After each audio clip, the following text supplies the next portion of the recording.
Bonjour, notre Luxury Story, aujourd'hui, en plein Vivatech, nous amène à la rencontre de la maison TikTok et comment TikTok réinvente le luxe. Bonjour Fabien Leroux. Bonjour monsieur Icon. Alors racontez-nous en quelques mots comment chez TikTok on réinvente le luxe. Eh bien, c'est pas TikTok qui réinvente le luxe, c'est les gens sur TikTok qui réinventent le luxe. Et globalement, on pourrait dire qu'il y a trois grands changements qu'apportent les gens. D'abord, le luxe est plus, je dirais, plus inclusif et plus divers, parce que sur TikTok surgissent des corps, des gens différents et une énorme diversité de gens qui s'emparent de la plateforme. Le deuxième point, c'est que TikTok oblige les marques aussi à se confronter à la notion de réel, parce que sur TikTok, il y a une forme d'authenticité, les gens mentent les produits dans leur vraie vie, les usages des produits sont dans leur salle de bain et tout ça, là où les marques de luxe étaient habituées surtout à raconter du rêve. Donc je dirais que c'est un peu les deux grands piliers de changement que TikTok peut apporter au luxe. Peut-on parler de performance sur TikTok? Alors évidemment, on peut parler de performance sur TikTok, puisque TikTok peut embrasser tout le funnel marketing. Et même on parle parfois sur TikTok de brandformance, c'est-à-dire que parfois dans une seule vidéo, la marque réussit à créer de l'awareness, à raconter la marque et à donner envie du produit dans le même mouvement, c'est-à-dire comme si le funnel se rétrécissait. Sur TikTok, il y a énormément de produits, les gens montrent des produits, montrent les usages des produits quand on est très très très bas dans le funnel sur TikTok. Donc évidemment, la performance peut être utilisée très puissamment.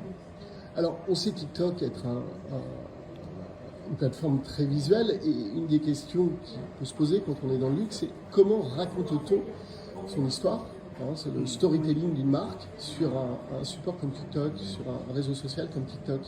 Alors d'abord, on peut le raconter visuellement, donc déjà du storytelling visuel, ça existe, mais évidemment, si on a envie d'être dans un rapport plus langagier à la marque, eh bien, on observe que TikTok, c'est quand même une plateforme où les gens parlent de plus en plus, où il y a toujours beaucoup de musique, mais il y a de plus en plus de contenu où les gens racontent des histoires. Donc ça peut être déjà une première manière d'aborder le sujet. Et le deuxième sujet aussi, c'est une plateforme où les gens parfois écrivent des choses. Et il y a beaucoup de TikTok qui sont juste des vidéos avec du texte dessus. Donc ça peut être des manières d'entrer sur des contenus TikTok qui sont un peu plus storyteller. Quelques exemples peut-être de marques de luxe qui font ce travail avec brio? Moi, j'ai envie de citer Vivienne Westwood, qui est passionnant à regarder sur TikTok parce que ça a commencé par l'engouement qu'il y a eu sur cette marque a commencé par un collier qui est devenu viral. Et en fait, la marque a réagi en postant sur TikTok des archives de la maison, des archives du tartan avec Vivienne Westwood qui commente des contenus des années 90. Et ça a énormément performé sur la plateforme. Donc c'est la preuve qu'à partir d'un engouement purement sur un produit, la marque a réussi à intéresser l'audience sur son histoire et sur la profondeur de ce qu'elle a raconté. Alors, certaines marques continuent de se poser la question de est-ce que moins je en vais moins. sur TikTok? De moins en moins, j'ai envie de dire peut-être plutôt la question c'est comment jouer sur TikTok finalement, ou comment jouer TikTok quand on est une marque si on n'y est pas encore. Il y a une seule question à se poser pour rentrer sur TikTok, c'est comment est-ce que je suis intéressant? Sur TikTok, les gens font leur intéressant. Le seul juge de paix, c'est est-ce que cette vidéo est intéressante? Est-ce qu'elle est drôle? Est-ce qu'elle est fascinante? Est-ce qu'elle est étonnante? Est-ce qu'elle est poétique? Est-ce qu'elle m'apporte quelque chose? C'est la seule question à se poser. Donc en fait, il n'y a pas de code sur TikTok. Si on fait une vidéo qui est intéressante, alors elle sera vue. Et normalement, les marques de luxe, elles ont plein de choses intéressantes à raconter. Alors, deux dernières petites questions. Premièrement, peut-être, nous on aime parler icônes, les icônes au TikTok. Par exemple, vous montriez tout à l'heure un sac bambou chez Gucci. Comment travaille-t-on une icône sur TikTok? Alors il y a plein de manières de travailler les icônes sur TikTok. Là, vous mentionniez le travail que Gucci a fait en allant demander à une créatrice de reconstituer l'iconique sac bambou avec des ballons. Donc il y a une manière comme ça de jouer avec un pas de côté sur des icônes. Comment est-ce qu'on retravaille les icônes d'une manière drôle, intéressante, étonnante, poétique. Donc ça, c'est un travail duquel les marques sont très habituées. Et quand moi j'entends le mot icône, j'entends aussi le mot star.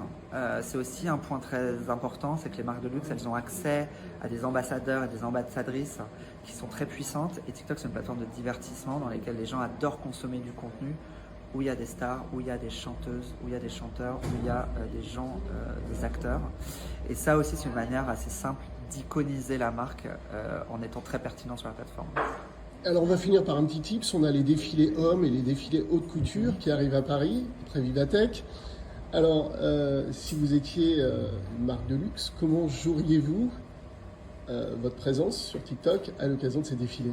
Quelques petits advices. Moi, je pense qu'il y a une chose très intéressante qui se passe sur la plateforme, c'est que quand il s'agit des défilés, c'est que là où on voit que les contenus performent beaucoup, c'est pas forcément le défilé lui-même, mais tout ce qui se passe autour du défilé.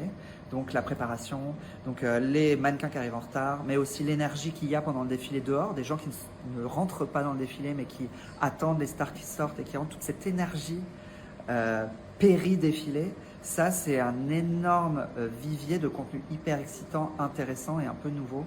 Et donc, si j'étais une marque de mode, alors, en fait, je m'intéresserais à ce qui se passe autour du défilé. Donc les behind the scenes, comme on peut voir chez Dior, chez Balenciaga, chez Balmain, chez Vuitton, Gucci, Exactement. etc., etc. Mais tout l'enjeu, c'est comment je réinvente ces marronniers pour en capter l'énergie, parce que c'est ce que déjà font des utilisateurs de la plateforme pendant la Fashion Week. Vous allez voir beaucoup de gens qui vont faire du contenu de l'énergie qu'il y a autour du défilé. Très bien. Merci Fabien Leroux. Merci Icon.